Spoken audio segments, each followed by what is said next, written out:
रवि, समीर और अंजलि बचपन के दोस्त थे। वे हमेशा रोमांच और डरावनी कहानियों के पीछे भागते थे।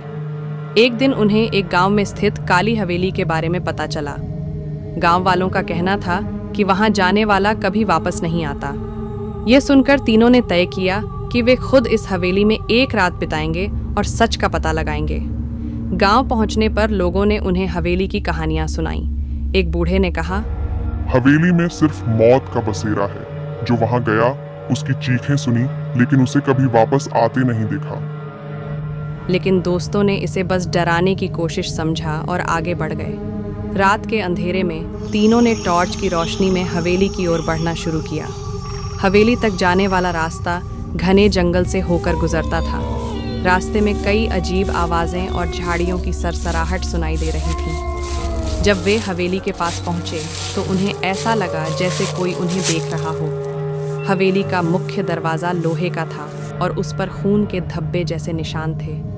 दीवारों पर अजीब आकृतियां बनी थीं जो ध्यान से देखने पर डरावनी शक्लों में बदलती नजर आ रही थीं। जैसे ही उन्होंने दरवाज़ा खोला, एक ठंडी हवा का झोंका आया और दरवाज़ा खुद ब खुद उनके पीछे बंद हो गया। हवेली के अंदर चारों तरफ धूल और मकड़ियों के जाले थे। पहली मंजिल पर पहुंचते ही उन्हें किसी के धीरे धीरे रोने की आवाज़ सुनाई दी। आवाज़ सीढ़ियों के नीचे से आ रही थी। जब उन्होंने नीचे झांक कर देखा तो अंधेरे में दो लाल चमकती आंखें दिखाई दीं। रवि ने टॉर्च मारी, लेकिन वहां कुछ भी नहीं था। तीनों एक बड़े कमरे में गए जहां फर्श पर पुराने खून के धब्बे थे। कमरे की दीवारों पर लटकी तस्वीरें घूरती हुई प्रतीत हो रही थीं। अचानक एक तस्वीर दीवार से गिर पड़ी। तस्वीर के पीछे कुछ लिखा था, भागो वरना तुम भी उनकी तरह हो जाओगे। अंजलि ने महसूस किया कि कमरे में उनकी परछाइयों के साथ कई और परछाइयां भी थीं। एक परछाई अचानक से अलग होकर उनके सामने प्रकट हुई। वह परछाई एक लंबे काले साए में बदल गई और हवा में लहराने लगी। समीर ने घबराकर उसकी ओर पानी की बोतल फेंकी, लेकिन वह साया हंसने लगा। तीनों छत पर जाकर छिपने की कोशिश करने लगे।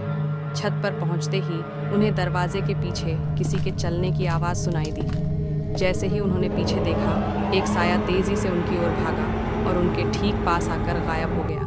छत के एक कोने में उन्हें एक पुराना ताबूत मिला। जब उन्होंने उसे खोलने की कोशिश की तो चारों ओर तेज हवाएं चलने लगीं और एक बूढ़े आदमी की डरावनी चीख सुनाई दी, ये मेरी जगह है, बाहर जाओ।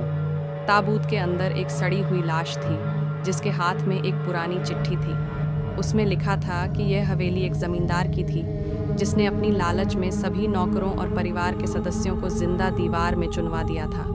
उनकी आत्माएं अभी भी हवेली में भटक रही थीं। अचानक हवेली का फर्श कांपने लगा और दरवाजे खुद ब खुद बंद हो गए। खिड़कियों से तेज रोशनी बाहर निकलने लगी। दीवारों से खून बहने लगा और ऐसा लगा जैसे हवेली उन्हें निगलने वाली हो। तीनों ने भागने की कोशिश की, लेकिन हर रास्ता बंद हो गया।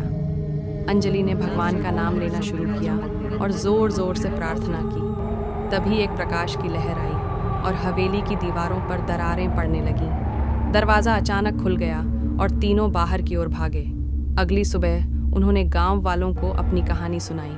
गांव के पुजारी ने कहा, तुम्हारी जान बच गई क्योंकि तुमने भगवान को पुकारा, लेकिन याद रखना वह हवेली अब भी आत्माओं का घर है।